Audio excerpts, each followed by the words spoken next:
Hello everyone, this is my first video for YouTube and I'm going to be commenting some of the worldwide news that are trending. So starting with the first one, Orthocoronavirinae. The term has been positioned in Google's trend and it's related to the coronavirus. Does it sound scientific to you? Well, you're right. SARS-CoV-2, aka COVID-19, and Orthocoronavirinae are related but have different meanings. The media began to use it as a synonym for the virus that caused the pandemic and also for its disease. The official scientific name of the virus is SARS-CoV-2, which belongs to a very old family, and there is evidence that the first version have existed for 10,000 years, according to an article published by the Journal of Virology in 2013. To designate a name, the International Committee of Taxonomy of Viruses used the formula order, family, subfamily, genus, and species. Due to its close genetic relationship with SARS-CoV, which caused the 2002 pandemic, it has given the same name followed by the number 2. The World Health Organization officially named the disease caused by SARS-CoV-2 as COVID-19, while Orthocoronavirinae refers to the subfamily to which the virus belongs, and which includes other types. So the term does not refer specifically to SARS-CoV-2 and could not be used as a synonym. The second news is related to Zoom video. Millions of students from all over the world teaching online, millions of companies holding their networks meetings, millions of families hugging each other through the screen, millions of friends having a virtual drink. Citizens resist isolation, and one of the means they have at their disposal is video conferencing applications. Of all the ones available, one is standing out from the rest during the coronavirus crisis: Zoom. Is Zoom prepared for such a boom? There are many doubts about it, since the growth of its popularity is proportional to the doubts about its security and privacy systems. An article published by Vice reflects that this tool, in its version for iOS, sent data to Facebook. A few days later, Zoom claimed that the software development kit that the app used for the login to Facebook function was collecting data and that this was going to be deleted and it was sending it to Facebook. The other major flaw repeatedly reported by users that have been called zooming and consists of users outside the video conference, trolls, interrupting it on many occasions with violent or pornographic images. For example, Singapore government have banned teachers from using Zoom after hackers post obscene images on screens. This happens in the first place because some links to do video conferences in Zoom are shared in a public way in the social networks, which is a gift for the hackers, but also because unless the host changes in the settings section, there is no need for screen sharing rights to be granted, so anyone can share the screen.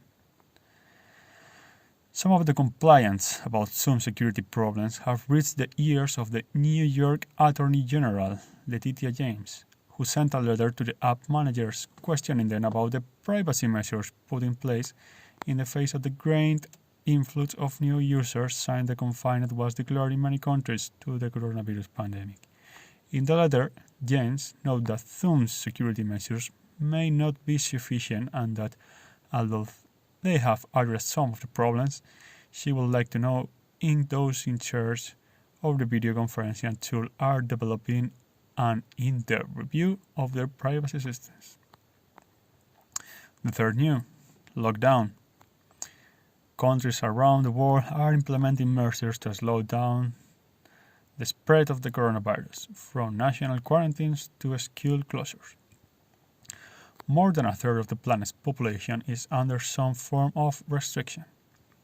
The World Health Organization, which has officially declared the outbreak of pandemic, has called on all countries to continue efforts that have been effective in limiting the number of cases and slowing the spread of the virus. While lockdown isn't a technical term used by public health officials, it can refer to anything from mandatory geographic quarantines to non-mandatory recommendations to stay at home, closures of certain type of business, or bans on events and gatherings. Here are the countries and territories that have implemented mandatory mass quarantines and border closures so far. The UK went into full coronavirus lockdown on March 23rd. Singapore closed schools and all non-essential business on April 7th. Dubai sent into a 2-week lockdown on April 4th, while the rest of the United Arab Emirates have been under an overnight curfew since March 26th. Panama and Peru both implemented measures restricting days citizens could be outside by gender. Thailand began a 10 p.m. to 4 a.m. curfew on April 3rd. The country was already on a week-long nationwide state of emergency. On March 30, Moscow's residents were ordered to stay in their houses and will need passes for their movements. South Africa went into a 21-day lockdown on March 26th. On April 9th, the lockdown was extended through the end of April. New Zealand enacted a mandatory 14-day quarantine for all individuals entering the country. The country went onto a full lockdown on March 25. Saudi Arabia locked down its capital and 2 holy cities on March 25. On March 29, it locked down the city of Jeddah. On April 6, it locked down all major cities. Colombia began a nationwide quarantine on March 24, with people over the age of 70 told to remain indoors until May. India went into full coronavirus lockdown for 21 days on March 24. Australia closed non-essential business on March 23rd, and March 31, the most populous states in the country was put into a stricter lockdown. China implemented what was the largest quarantine in human history to try to contain the coronavirus, locking down at least 16 cities on April 8. Jordan had been under a strict indefinite lockdown since March 21, although the government eased some of restrictions on March 25. Argentina went into a preventive and compulsory lockdown on March 21st. On March 19th, Israel went into a partial lockdown. Foreigners were already banned from entering the country. On March 25, restrictions tightened further. The country went into a full national lockdown for Passover on Tuesday. Belgium went on a lockdown on March 17th. The government asked citizens to stay at home and limit contact to their closest family. On March 22, the lockdown was extended to April 19.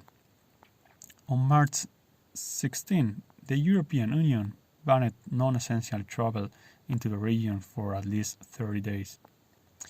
Germany announced that a shutdown of shops, churches, sport facilities, bars and clubs in 16 states.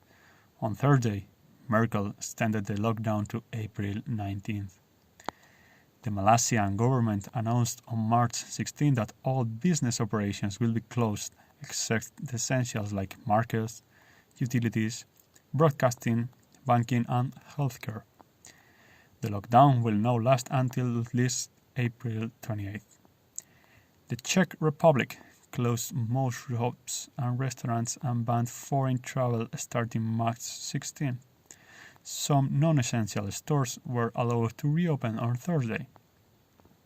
France closed non-essential businesses. On March 16, it implemented a full lockdown banning public gatherings and walks outside. Morocco suspended international flights on March 15th and has closed mosques, schools and restaurants.